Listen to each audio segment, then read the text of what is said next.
Hello, everyone. This is Jo Jo Billingsley, and you sure got that right. I'm the Z-Man, and as we have been talking about for the last couple of months, we now have on the phone Deborah Jo White, better known as Jo Jo Billingsley. How you doing, JoJo? I'm doing great, Rod. Hello, everyone. Oh, it's so great to, first of all, hear that voice, that distinct voice, and have you right here on Q97. And got so many people that have written in and called in about, what's JoJo doing these days, and a lot of other questions. So if it's okay with you, we'll just dive right into it, kind of bring everybody up to speed. Please do. I'm excited about this. How in the world did you hook up with Leonard Skinner? Well, I was thinking in Memphis, and my friend Bob O'Neill was doing the lights for Skinner and Fleetwood Mac, and he turned my name into them. And Kevin Elson, the sound technician, called and asked me if I'd be interested in coming to a concert in Nashville, and I thought, well, sure, when he told me who he was. Right. I had no idea that they wanted to hire me. And so I went to see him and walked through the door backstage after the show, and Ronnie Van Zant was sitting there with his feet propped up on the table. He looked at me and he smiled. He tipped his hat back and he said, "She'll do just fine." And he hired me on the spot. How bad? I didn't even hear you sing, did he? I never even had to sing for him.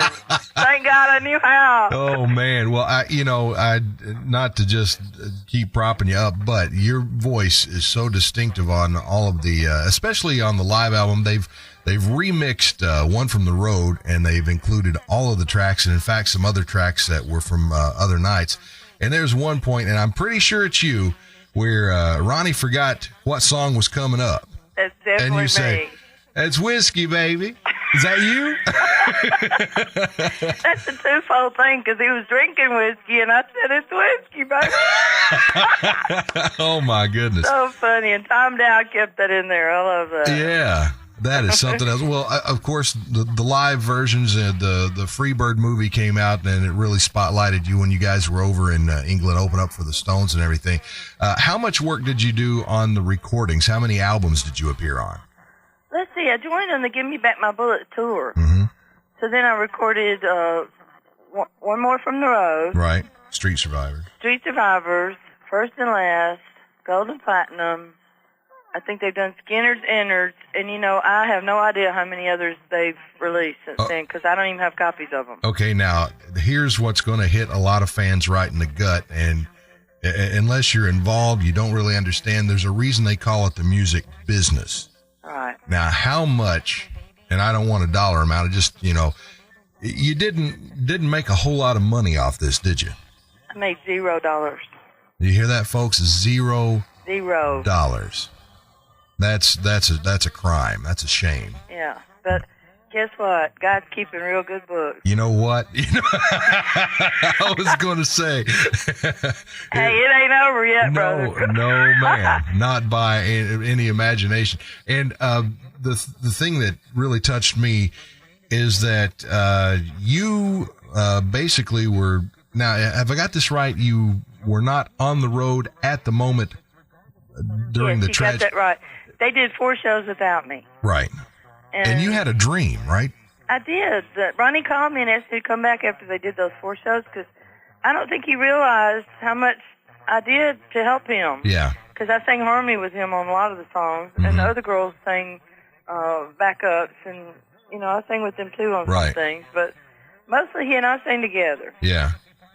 So when I wasn't there, I guess he realized there was a hole, yeah. Yeah, there was a hole, and he always told me he loved my flavor. So he called me and asked me to come back. And while I was talking to him on the phone, I heard the word "wait," and it was in my spirit. I thought it was in my gut. I didn't understand, but I told him I'd meet him in 2 days in Little Rock, and he said, "Okay, come bring all your stuff." Submit my sewing kit, because I'm sew. Seamstress for the band as well. Yeah, exactly. And so I was going to meet them in 2 days, and that night when I went to sleep at my mom's is when I had the dream. I saw the plane crash in my dream. Oh. It was horrible, and I woke up screaming and crying. My mom came in there, and she said, "Honey, what in the world is it?" I said, "Mom, I dreamed the plane crashed." She said, "It's just a dream, go back to sleep," but I couldn't take it, Ron. I called them the next day and warned them not to get back on the plane. From what I understand, they took a vote when they left Greenville that would be their last time on that plane. Do you mind me calling you JoJo? I know your No, name's please Deborah do. White, That's me. Okay. That's me. Tell everyone how the best way to get a hold of your CD. I know how I got a hold of mine. I went to JoJoBillingsley.com and just did it that way. But That's everybody. the only place they're available. How Only about when I go to bookings or concerts or whatever, and on my website. And if they will order, if they have a PayPal thing set up, Right.